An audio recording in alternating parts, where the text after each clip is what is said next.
Et puis l'Algérie a béatifié 19 martyrs tués entre 1993 et 1996, dont les moines de Tibérine. Le ministre des Affaires religieuses et Waqf, Mohamed Issa, a affirmé samedi à Oran que l'Algérie, qui garantit la pratique religieuse aux non-musulmans, est immunisée et ne craint rien pour son islam à l'issue de la cérémonie de béatification à la chapelle de Santa Cruz. Le ministre a aussi déclaré que désormais, personne n'a le droit de douter de l'assassinat des moines de Tibérine, tout comme celui d'autres religieux victimes de la barbarie, du terrorisme aveugle qui n'a pas épargné 114 imams.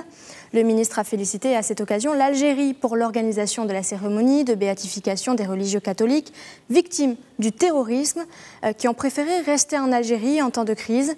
Cette béatification est un symbole de dialogue entre les religions. On écoute le commentaire de Nicolas Sénez, correspondant du journal La Croix au Vatican. Il s'exprimait au micro de Radio Méditerranée Internationale. L'Église a voulu que ces martyrs qui avaient fait le choix de rester en Algérie à l'époque la plus difficile, par solidarité avec le peuple algérien, et qui avaient payé de leur vie cette solidarité avec le peuple algérien, que leurs martyrs soient reconnus justement sur cette terre qu'ils n'avaient pas voulu quitter et au milieu de ce peuple qu'ils n'avaient pas voulu abandonner à la violence.